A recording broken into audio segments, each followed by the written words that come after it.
If I wanted to sell my business in 2026, this is exactly what I would do. I spent over 10 years on Wall Street as an investment banker. I made managing director before I was 30 years old, which usually takes people well into their late 30s or 40s. And across that decade plus, I closed over $20 billion in transactions selling companies for Fortune 500, private equity firms, hedge funds, and investors. Now, in my current firm, I do that exact same thing. I sell businesses for business owners who never would have gotten a banker like me to pick up their phone and help them because, quite frankly, their companies were considered too small at that time. And if I had to sell my own company tomorrow, I would not just list it and wait for a buyer to show up. I would run a strategic process, one that's designed to deliver results, generate real value, and ultimately sell the company in the best possible way. Because a lot of businesses sell their company and end up with an outcome that they never actually wanted, and they don't really understand why it happened that way or what they left behind. This video covers the exact sequence I would run start to finish. It's going to be 7 steps, and you have to go in order because each one only works if you get the one before it correct. Let's jump into it. Step 1.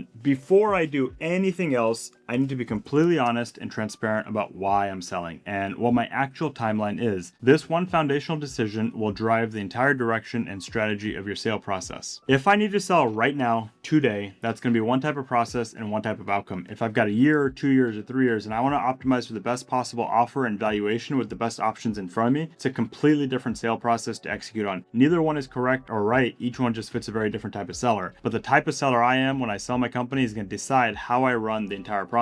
So I have to be upfront and clarify that first before doing anything. And a lot of businesses get this wrong and they assume incorrectly when they sell their business that a buyer is just going to show up one day randomly and come acquire the business. They're waiting for someone to proactively knock on their door, and sometimes, look, it does happen. Sometimes a competitor or a private equity firm will come to you and say, hey, we want to buy your company. And honestly, that's a great thing. That's an amazing outcome. But the majority of the time when we sell a company, we have to make the buyer want the business. And then we also have to make sure we identify who the best buyer even is for that business. You're not waiting for the opportunity to sell your company, you're creating the opportunity. So you have to be very intentional about this process. You have to decide, I want to sell my company, and then you go make it happen. Because what happens is if you're wishy-washy, if you're like 50-50, maybe I'll sell, maybe I won't, just don't even start the process. The best sale has a very low chance of coming to you by accident and through luck. And so what this means is we're not going to just list your company like a house on a public website and hope that people are going to call you and say, hey, I want to buy it. It's never a time where that happens and you list and wait. When you sell a business, we go directly to the buyers. We present the opportunity and we say, hey, here's a real chance to acquire a strong, valuable business. Here are the characteristics that make it valuable. And here's exactly what the process is going to look like if you want to participate. We make it an opportunity that they have to work for in order to get the access to. We structure it like an auction. It's a real, rare, valuable asset they got to bid on. And the moment we do that, the buyers know that this is serious. All of a sudden, we're in a sale process. Whereas if instead you're out there saying things in a soft, wishy-washy way with conversations such as, yeah, I'm kind of thinking about selling, I'm not really sure,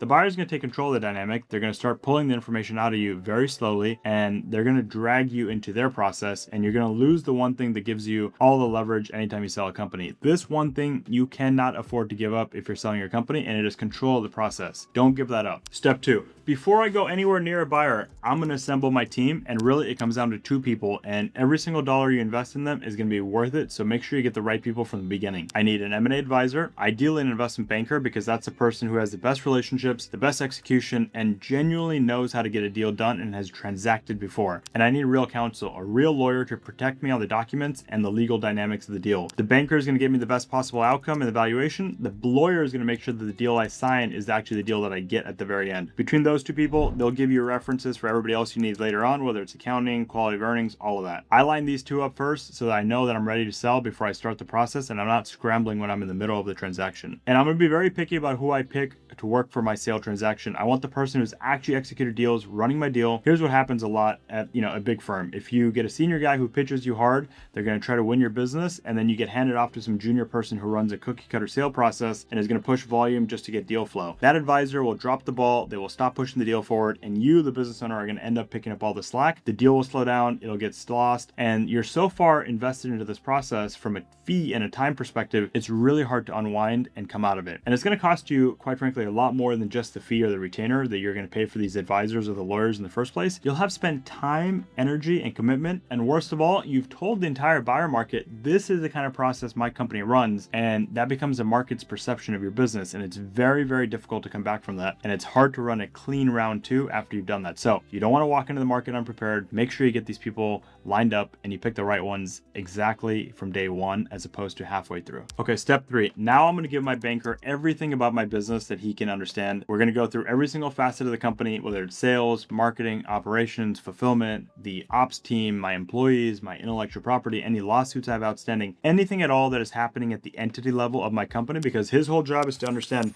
the whole picture about my company so that he can properly represent me and position the business the right way for potential buyers. And we're going to build out all the financial information. We're going to look at everything the company has done historically so that we can say, hey, here's where the company has been. And then we're going to build out the financial projections that show, hey, here's where the company is going and it's what it's expecting to do over the next 3 to 5 years based on the management team's input and assumptions. I, as the business owner, need to be able to present a credible management case for what the business is going to do and what it's going to grow and what the opportunity looks like so that we can actually value the company properly. It's what gives the buyer the real view of the potential opportunity and the banker the ability to pitch it properly. You can't just walk up to a buyer and say, hey, here's my revenue, here's my earnings, now tell me what my company's worth. It's far too high level of a process to be able to value a business properly. It might work for a small, simple business, but if you've got real scale, 50 million, 100 million, $200 million company, you have to get way more granular in order to value it properly and calibrate your information to the right buyer. So you do have to do this work up front. It's going to take some time, but you package it in a way that the buyer actually digests it and attributes the highest possible value to your company. Now, this process is going to turn into 3 different things. First, a teaser, which is a 1 or 2 page document that summarizes the opportunity and makes it enticing without giving away who you are just yet. Second is a confidential information memorandum, the SIM. This is the full marketing book for your company, which buyers only get once they sign an NDA, which lays out all the projections, what the business does, why it's attractive, so that a buyer can actually build their own valuation thesis and make an offer for your business. And the third is a virtual data room. It's a secure site where everything is held that a buyer needs for due diligence, your financials, your contracts, the legal entities, your management team, your customer lists on a redacted basis. You're going to share all of this carefully and selectively under NDA so that you're not leaking anything sensitive or,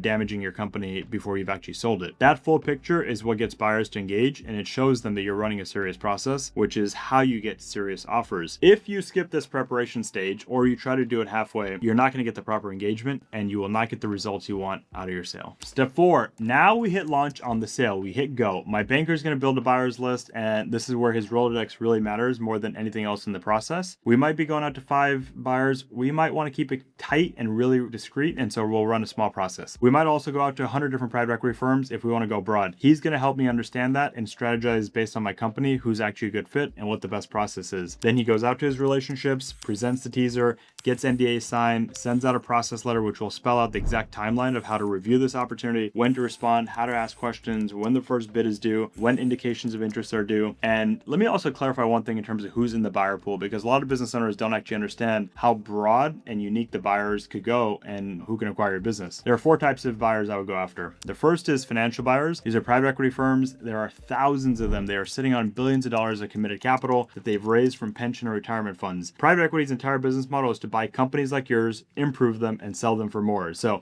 they have to deploy that capital, which makes them some of the most motivated buyers out there. The second category is strategics. These are Fortune 500 companies, large family-owned businesses, any business with a capital to acquire who wants to grow their company by buying other companies. Your business is strategic to them in some capacity. They're going to be buying your customers, your geography, maybe something specific like your IP or R&D that's going to help their business grow. The third is, and this is the best one in my opinion, is a private equity-backed strategic, a PE firm that already owns a company in your exact industry. They are the most incentivized with the most natural synergies because they can fold your business into the one that they already operate. They can strip out any overlapping costs. They can lift profitability across their entire combined portfolio. And that's the buyer who's going to be the most committed on the capital and the most incentivized strategically to pay the most value for your business. So very good buyer. And fourth is family offices and high net worth individuals, which these tend to be a bit more situation specific depending on the institution. Now, the reason that a banker's relationship matters here is really simple. If you, the business owner, cold email a random private equity professional, it's going to land and be perceived one way. When a banker brings the same opportunity to that same person through a real process, it lands a completely different way. The banker speaks their language. He understands how the investors will view opportunities. He knows who the private equity buyer is. He knows how they engage, how fast they move, what information they need, what their process looks like, how credible they are,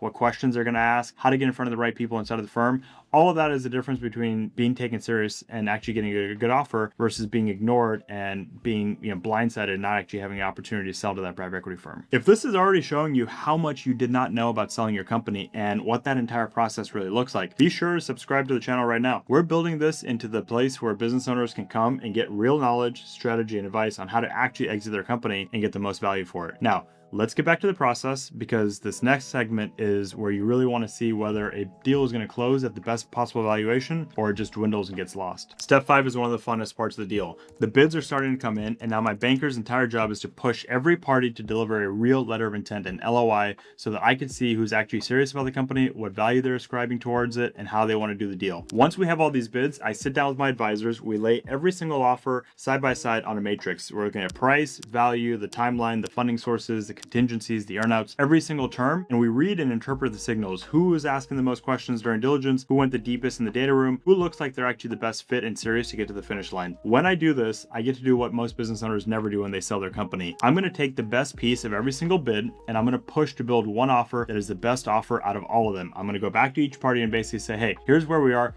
We like you, but it's a very competitive process, and here's where we need to make you move in order to make your LOI stand out. It's not going to land perfectly because the buyers do know it's a competitive process as well. They know they're not the only game in town. However, that right there is the entire point of having a banker run a competitive process for you and create leverage. How many bids do you actually need to be able to do this? Ideally, you want around 3, and there's no magic number to that. A smaller niche company might get fewer bids, and a broad, more attractive company might get a lot of bids. But one strong offer will absolutely beat 3 weaker offers, so it's very context dependent. However, generally, the more horses you have in the race, the more you have the option to maximize your leverage and have the ability to get a successful outcome. So the more is the merrier. What happens though if you only get one buyer that shows up? Well, managing that one relationship now becomes the center focus of the entire sale transaction, because the moment that one buyer feels like they're the only person in town, you've lost all your leverage. There are tactics you could use during the process to make sure that he never feels like that, and you have to stay strategic. You keep pressure on them. You never once let them feel like they now have the advantage of the negotiation. And again, it's why you need a great banker in your corner.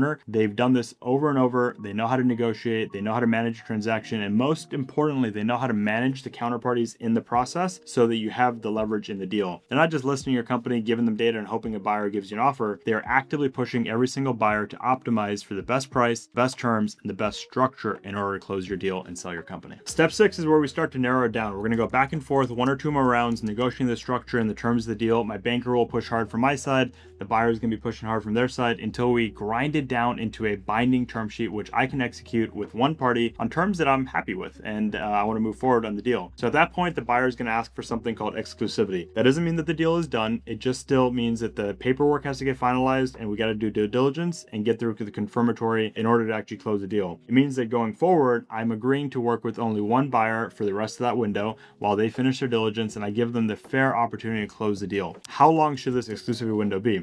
It really depends on the size and complexity of your deal, but ideally, you would want it to be as short as possible while still giving enough time to get the deal done cleanly and actually close. So somewhere between 30 and 90 days is pretty reasonable. 30 is a little short, 90 is a little long, so it's usually somewhere in between. What I would never want to do is hand someone a 6-month exclusivity and let the process drag on that long. And the reason that window matters so much when it comes down to closing is one thing tends to happen at the very end is deal fatigue. If you give a buyer too long, you hand them exclusivity, and you've given them the chance and the opportunity to drag it out, they will make it painful, and they will wear their seller down until you're so exhausted you're going to basically sign anything that they do or propose, because even if it's not the outcome you want, because you're just so tired. Diligence can go on forever and ever. You never actually have a stop to it. Every single month there's new financials, new paperwork, new information. So you need to make sure you keep the window tight enough where they get comfortable, but long enough where they can actually finish and close the transaction and move the deal forward. So managing that is super important to actually getting a transaction successfully closed. Step 7, now you're at the end of the exclusivity window, and there's really only 2 options that can happen from here. The first is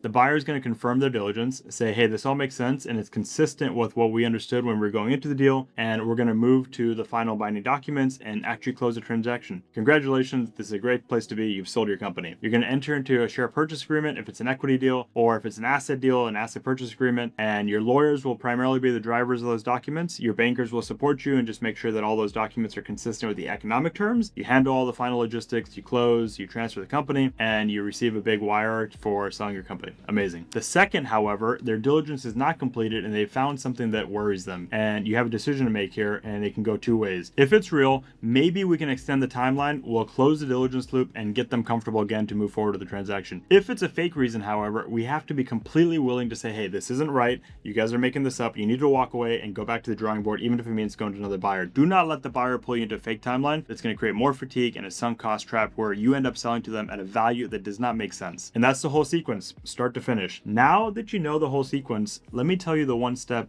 almost every business owner gets wrong in that sequence when they're actually looking to sell their company. And it's not because the business owners aren't smart and they missed something obvious. It's all about step 3, the one we talked about earlier, the preparation phase. Business owners end up not running a real process simply because they've never done it before. They're not experienced in selling companies. They don't know what to look for. They don't know what they don't know. And they don't know how to package the business so that the buyer looks at it and says, hey, wow, this is really done. This is buttoned up really well. The opportunity is super clear. This is a valuable company. And a buyer can tell really quickly if somebody's going at it on their own and somebody they can take advantage of. So to the buyer, it looks like, hey, here's my company. You want to buy it? And the second they see that, they read that as a seller is unsophisticated. They're probably easy to take advantage of. And quite frankly, the seller may not care that much about the best outcome. So the buyer will try to buy the company at a low value, or the deal will die and the seller will never actually get any opportunity to sell. And that's the part of that I really want you to hear, because if you take one thing away from this video, it's this. The company itself is not the whole story. The company has to be great, but if you had an incredible business that nobody knew about and it wasn't marketed properly, it would still be hard to sell that business for the best value. The process is what drives the valuation and the outcome. You need a very good company plus a very good process to get a very good sale outcome, because the only thing you can really control is the preparation and the marketing. You cannot control valuation. You won't really know what your company is worth until the very end when you get offers. When you see what the market says, you can't control where the market is. However, if you want the best possible outcome, you can get there by turning over every single rock and making sure that there's absolutely nothing left underneath that you haven't done before. Let me walk you through how this will play out in a real life scenario, and I'm going to share an example of one of my clients, a family-owned equipment rental company that came to us. They had an offer in hand at the time, around $250 million from a group of financial buyers. It was capital firms, not a strategic buyer. They were on the cusp of accepting that offer when they came to us, and we told them to hold off and let us come in, let us help them run a real process to make sure that they actually got the best value for their company. So we prepared everything in our normal process with the teaser, the materials, the data room, everything I talked about, and we went out to roughly 100 different buyers. We found one strategic who was operating in the industry. It was a buyer who rolls up equipment rental businesses, and we went to them preemptively and we kept the pressure on them the entire time. We made it very clear to them that we're involved as a professional investment bank. We're going to get this company the best value possible and we're going to run the best process. However, we let them know that there's also other buyers we can go to and there's a full process that's ready behind them. If they try to take advantage of us and mess around in the situation, they would lose this opportunity in its entirety. As a result, that buyer came in with the highest value. We ran the diligence process with them, confirmed everything, papered the documents, and we closed that transaction in 3 months for $30 million more than the offer the family walked in with for $280 million. And that $30 million didn't just show up because the company was suddenly worth more. It was the exact same company. Nothing inside the company changed. Same revenue, same EBITDA of around $40 million. What changed was the process and the presence of an institutional investment banker who identified the right buyers and made that buyer understand this is a process that will result in the company slipping away from them if they don't step up right now at the best value. That difference in that process is how you actually sell the company, and it's what kept it from being sold short and drove literally $30 million of value straight to the family's pockets. So that's the full sequence I would run if I were selling my own business in 2026. And if you're serious about it, there is one thing you need to understand right away. The single biggest pool of buyers out there is private equity. And I talk to business owners all the time who have no idea how these firms actually think, what they look for, how to negotiate against them, how to even identify them, and ultimately how you sell your company to them in the correct way. So I broke the entire thing down. You're going to click this video right here, and I'm going to show you exactly how private equity works and how to use that as a vehicle to get the best possible outcome when you want to sell your company. And if you want to talk through your specific situation, by the way, you can book a conversation with me directly at the link below. There's going to be a link in the description where we'll walk through what your company looks like, where it stands today, what its potential could look like in the sale process, and how we can help you exit your company.